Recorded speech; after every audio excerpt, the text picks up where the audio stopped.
area with sterile water, the surgeon carefully smooths the flap.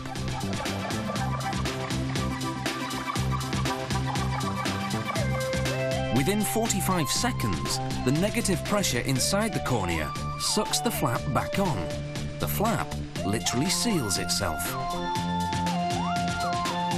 Antibiotic drops are applied as a preventative measure, and the microkeratome is used once again to verify everything is okay before moving on to the other eye. He takes the speculum off, tapes the eye closed, then performs the same operation on the other eye. When that's done, the surgeon uses a high-powered microscope to make sure the flaps are wrinkle-free. Finally, the patient wears protective shields overnight for just a week.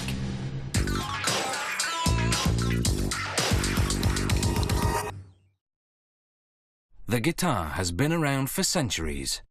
The best guitars come from trees about 800 years old, whose wood is flexible enough to vibrate, yet strong enough to withstand the pull of the guitar strings.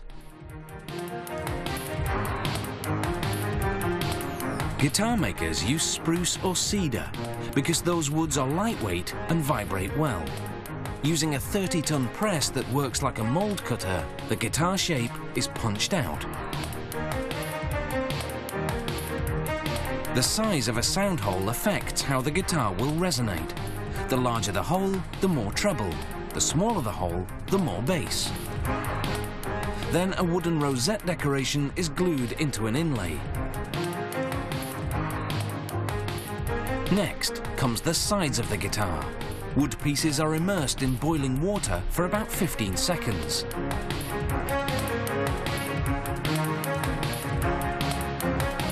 Then placed into a heated press to make the curve.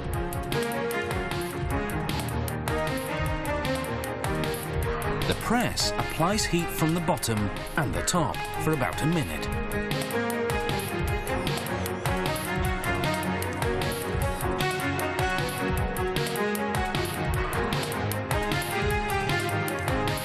Then the two sides are connected with blocks of wood made from either mahogany or poplar.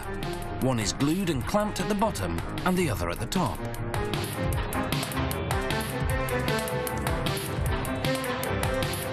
Then the makers glue on and clamp a wooden lining, which will connect the sides to the top and back. The notches give it flexibility around the curves. Then with the hand router, they carefully score the lining which will receive the 4 wooden braces to support the back of the guitar. Strategically placed braces help the top of the guitar to withstand the tension of the strings. They also equalize sound frequencies by controlling vibration differently at different spots. After a vacuum press makes the braces adhere evenly, the top and bottom are glued on.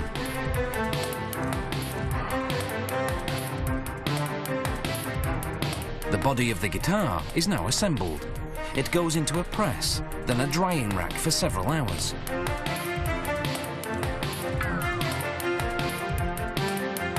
Next, a plastic binding is glued on to protect the guitar's edges. Then comes a fine sanding.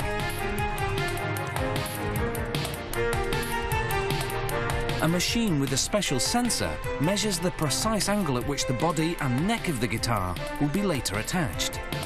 The angle is critical for sound quality. It drills the holes and sands the pieces accordingly. Next, a lacquer is applied, 4 to 8 coats, depending on the finish. The fingerboard is made of rosewood or ebony, and the metal frets are punched into place. An adjustable rod is fitted inside the neck. This lets the neck adapt to the different tensions that different types of strings require.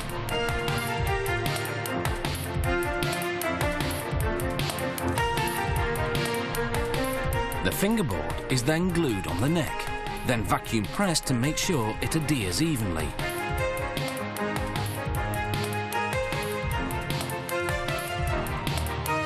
Next, they install the machine heads, onto which the strings will be wound.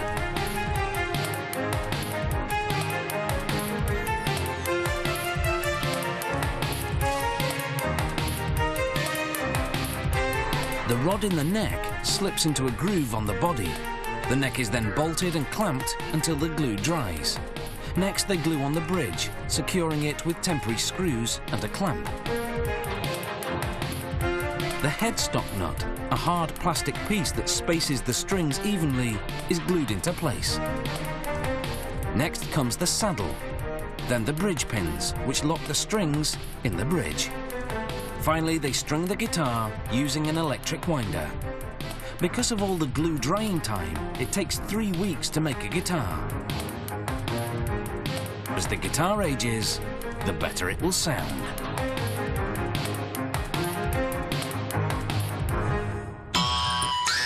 On the mean streets of America, criminals don't always go down without a fight. We're at the heart of the action next on Quest with Shots Fired in Fugitive Strike Force.